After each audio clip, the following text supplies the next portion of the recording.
YouTube, what it do?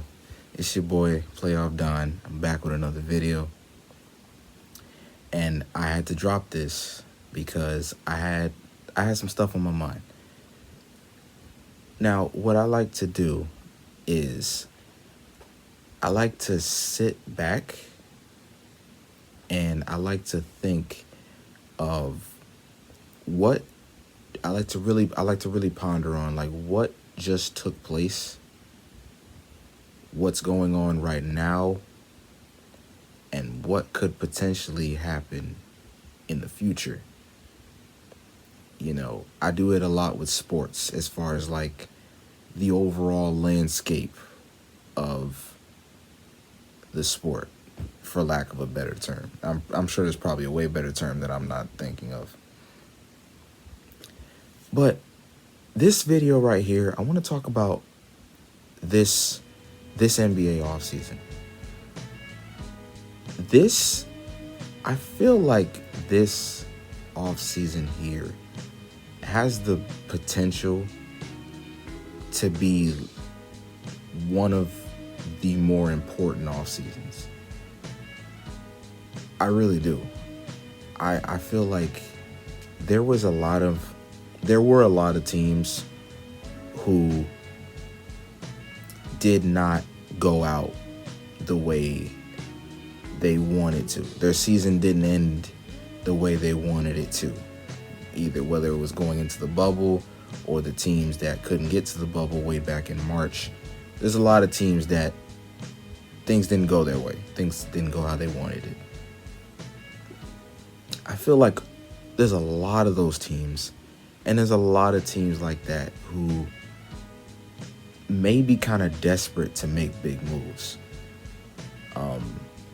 Now, I know I'm a little late to the party because there's already been some stuff that's been going on.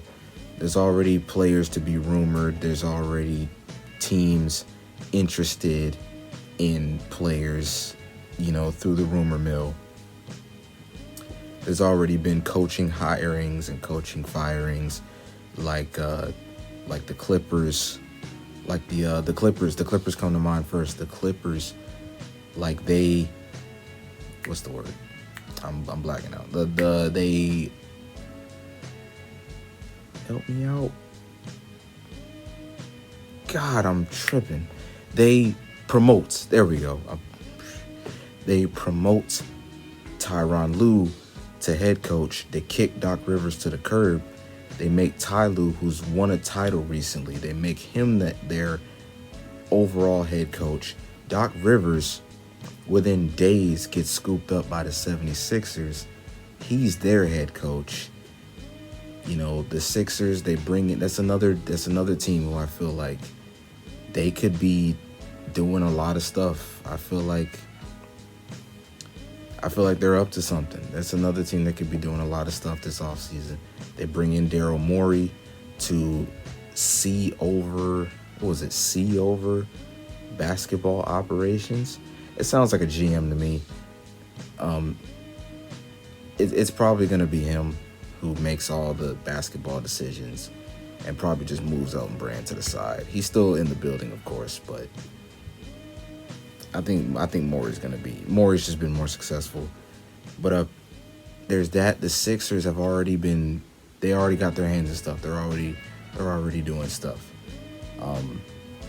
But those are just a couple teams. Where does that leave the Rockets? The Rockets, I feel like, are a super interesting team here because, they went out pretty sad. They went out pretty sad in the postseason after just years of just coming this close and just not really getting there, So the question comes up with them: do they blow it up? Do they hit the reset button, or do they try to just work it out again with Harden and Russ? They bring in Silas from Dallas, the assistant coach, I believe, from Dallas. When I first saw that, it was like, that sounds like, because I've never heard of that guy. that sounds like to me, well, just because that's my fault. I don't really be paying attention to assistant coaches like that. But that sounds to me like they want to start something new. Like, I don't know. Do they go crazy and just move Harden and move Russ and move everybody, move all the veterans and just completely rebuild? Because the thing with them is, yeah, they're still really good, but they have no cap space. They have no draft capital, and they have no young assets on their team. It's all veterans, like there's no young, bright future dude on their team. So what do they do this offseason? I'm like seriously interested. I'm seriously intrigued of what they do this offseason. Because the Rockets could go one of either ways. They could try and compete again next season. It's just going to be harder for them because the Warriors are going to be back. The Nets have entered the chat. The Bucks could possibly be better. The Celtics could get better. The Mavs are going to get better. The Nuggets are going to get better. The Lakers and Clippers will still be here. It's going to be tough for them. So do they just hit the reset button? Or do they try it again with Harden and Russ? Very interesting for them. There's another team that I just brought up, the Golden State Warriors. They're going to be back. I'm pretty sure they're going to be back as long as Steph, Clay, and Draymond are still on that team. What do they do this offseason? Because they've got some stuff that they can move to acquire some assets. They got the second pick in the draft. Do they take one of these top guys in this draft? Do they take an Anthony Edwards? Do they take a James Wiseman, who I think is a great fit with the team? Do they trade the pick? Do they package the pick and Andrew Wiggins to someone else for, a couple players back? It all depends on how teams feel about this draft. The NBA draft is also something that's like, I'm seriously intrigued by. This draft class is kind of low key. It is. There's a lot of dudes that I like in this draft. That's what everyone's saying. There's no consensus number one pick. There's no guaranteed superstar. But there's a lot of dudes who I think can be like seriously good role players. There's a lot of guys like Tyrese Halliburton. There's guys like my boy Killian Hayes. There's guys like Aaron Nesmith. Dudes like Devin Vassell from Florida State. There's dudes like Onyeka Okongwu. There's a lot of guys I really like in this draft. What do the Warriors do with their pick? They're picking second overall, and they're expected to be contenders next year. It's madness. What do the Brooklyn Nets do? The Brooklyn Nets I'm pretty sure they're going to be good. KD's coming back. Kyrie's going to be back. What do they do this offseason? Because there's a lot of mumblings about them moving on from Karis LeVert, probably trading him for maybe a Buddy Hield or a Victor Oladipo. The Nets, I believe the Nets are going to be making moves. I don't know if they're totally satisfied with the roster they have. There's going to be some competition for Joe Harris. I'm telling you right now, Joe Harris is going to get paid. They're going to have to spend a lot of money if they want to keep that man, because teams are going to be buying for Joe Harris. Absolutely. I think Brooklyn's they're going to have their hands in stuff.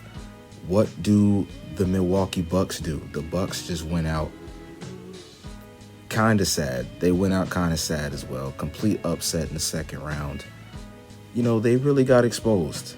There's no sugarcoating it. They got exposed in the second round. They really need like a legit perimeter playmaker. There's been talks about them going after Chris Paul. They've expressed some interest. I just saw it earlier. They've expressed interest in Chris Paul. They've expressed interest in Victor Oladipo. The Bucks, I think they're probably desperate. They're probably desperate because they know there's a good chance that they lose their franchise centerpiece next year. If Giannis does not sign that extension this offseason, I think he might be out, and that sucks for Bucks fans. He might be out. He might be, and you hate to see those stars leave those small markets, but that's just how it is today. It just is what it is. And I think the Bucks are desperate, and I think they'll do whatever they can to keep Giannis in Milwaukee. Another team that a lot of people are kind of bullish about is the New Orleans Pelicans.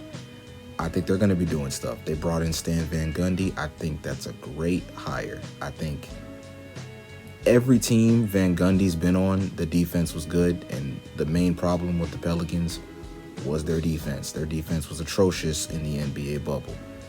I think Van Gundy can get that team right, but they also got some moves to make. They lose Derek Favors to free agency. Do they bring in? Oh, yeah, I think they absolutely will. The thing is, who do they bring in?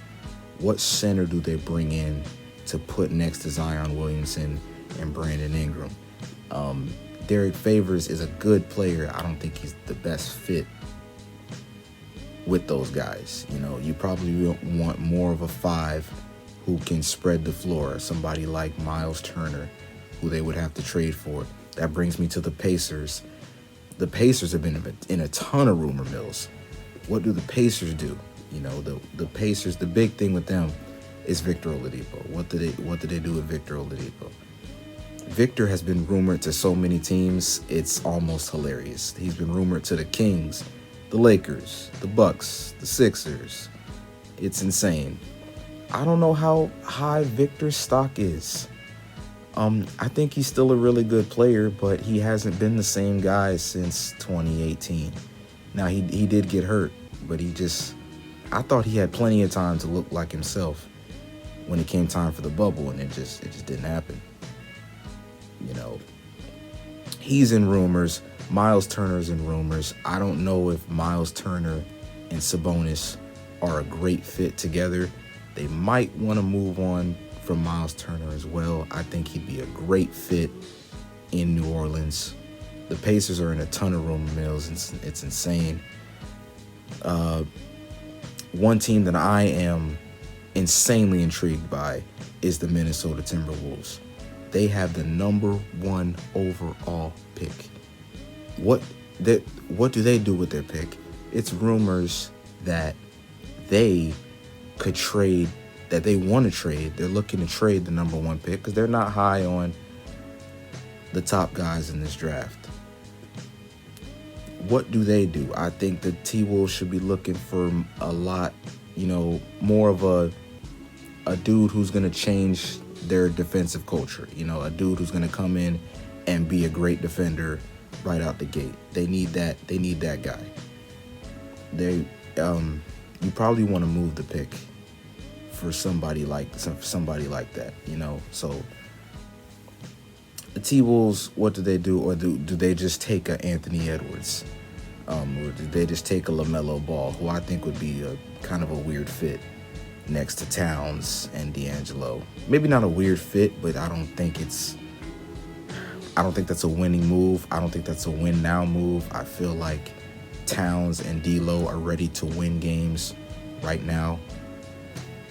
There's other teams like the Jazz. What do the Jazz do with Gobert? The Bulls have been in a ton of rumors. So there's just some stuff that I've been thinking about over the past month that I'm like, there's a lot of stuff that could go down this offseason. And I'm incredibly excited. I'm insanely excited. I want to see some insane trades. The rumor mill's been way too quiet. That's always a good thing. I'm excited. I want to see some insane trades that go on at midnight. I want to see something close to the Paul George trade that happened last year that had all of us up out our seats. Let me know what y'all think. What do you want your team to do? But I'm out. Just keep it in mind. I'll see y'all later. Peace.